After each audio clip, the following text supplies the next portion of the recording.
హైదరాబాద్ అభివృద్ధి చెందడానికి ప్రధానమైన కారణం ఔటర్ రింగ్ రోడ్డు, అంతర్జాతీయ ఎయిర్పోర్ట్. అందుకే ఇవాళ కరీంనగర్కి ఔటర్ రింగ్ రోడ్డుతో పాటు వరంగల్ కూడా ఔటర్ రింగ్ రోడ్డు ఇచ్చి వరంగల్లో ఎయిర్పోర్టును అభివృద్ధి చేసి ఈ రెండింటిని కలుపుతాం. జంట నగరాలలాగా కరీంనగర్ను వరంగల్ని అభివృద్ధి చేసి ఈ రెండింటి మధ్యలో ఒక పెద్ద డంపింగ్ యార్డ్ తీసుకొచ్చి అక్కడ విద్యుత్తు ఉత్పత్తి చేసి ఒక దేశానికి ఆదర్శంగా ఉండే మున్సిపల్ కార్పొరేషన్స్గా వరంగల్ అండ్ కరీంనగర్ని తీర్చిదిద్దుతాం. ఎవరు ఎన్ని అడ్డంకులు కల్పించినా ఎన్ని రంకెలేసినా బీజేపీ వాళ్ళు సిల్లి గవ్వ తేరు. మోడీ ముందల నిలబడి అడిగే ధైర్యం నాదే.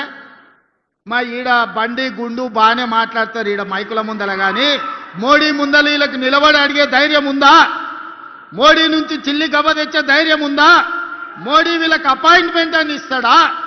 మోడీ దగ్గరికి వీళ్ళ ముఖమే చల్లదు, వీళ్ళ ముఖమే గుర్తు పట్టాడు. మోడీ గుర్తు పట్టేటట్టుంటే Karimnagar outer ring road Bandi Sanjay దేవాలి, వరంగల్ ఔటర్ రింగ్ రోడ్డు తీసుకురావాలి. ఇవాళ కరీంనగర్ అభివృద్ధికి నిధులు మంజూరు చేయించుకురావాలి.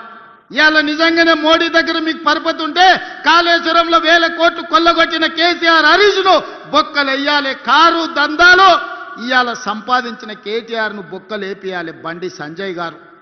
మీరు ఈడుండి మా వాళ్ళని బెదిరించుడు, మా వాళ్ళ మీద రంకెలేసుడు కాదు బండి సంజయ్ గారు. మీ శాతనైతే కేసీఆర్ను బొక్కలు వేపియండి. మీకు వాళ్లకు గూడు పుటాని లేదు, చీకట్ల ఒప్పందం లేదు అంటే కేసీఆర్ హరీష్ను కేటీఆర్ను సిబిఐతో నీ బొక్క లేపించినాక నువ్వు మాట్లాడాలి బండి సంజయ్ గారు. మీరు కార్యకర్త నుంచి వచ్చి ఎదిగిరు బాగానే ఉంది, మీరు కౌన్సిలర్ ఉన్నోళ్ళు ఎంపీ అయిన బాగానే ఉంది, ఎంపీ అయిన వాళ్ళు కేంద్ర మంత్రి అయిన బాగానే ఉంది, మీ పరిస్థితి బాగానే ఉంది, కిషన్ రెడ్డిది బాగానే ఉంది. మరి కరీంనగర్ మున్సిపాలిటీ పరిస్థితి ఏముందని నేను అడుగుతున్నా. ఏం తెచ్చినవో ఏమి ఇచ్చినవో చెప్పు. మీటింగ్ పెట్టుడు కాదు, మీ జాతీయ అధ్యక్షుని తెచ్చుడు కాదు, ఢిల్లీ నుంచి ఏం నిధులు తెచ్చినవో లెక్క చెప్పు. అది మాత్రం శాత కాదు. చేసేటోళ్ళ కాళ్ళల్లో కట్టె పెట్టుడు వాళ్ళతో చేరి. గట్లాంటి వాళ్ళతో ఎవడని చేరుతాడే? బయటికి మాట్లాడతావు కానీ లోపల ఏం జరుగుతుందో నీకు తెలియదా బండి సంజయ్ గారు? మీ నాయకత్వం కేసీఆర్ కేటీఆర్తో ఎట్లా కలిసిపోయినో మీకు తెలియదా? మీ కిషన్ రెడ్డి ఎప్పుడైనా హైదరాబాద్లో వాళ్ళకు వ్యతిరేకంగా మాట్లాడిండా? మీ కిషన్ రెడ్డికి నోరని తెరిసే ధైర్యం ఉందా కేసీఆర్కు కేటీఆర్కు వ్యతిరేకంగా? బండి సంజయ్ గారు మీకు కనిపిస్తలేదా మీ నాయకులు ఎవరెంబడి తిరుగుతుర్రో? అందుకే మిత్రులారా, ఇవాళ తెలంగాణ రాష్ట్రాన్ని అభివృద్ధి చేసుకోవాలన్నా, తెలంగాణ రాష్ట్రంలో మున్సిపాలిటీలకు నిధులు ఇవ్వాలన్నా ఇవాళ కాంగ్రెస్ పార్టీతోనే సాధ్యమవుతుంది. ఇవాళ సమస్యలు పరిష్కరించే బాధ్యత కాంగ్రెస్ పార్టీ తీసుకుంటుంది.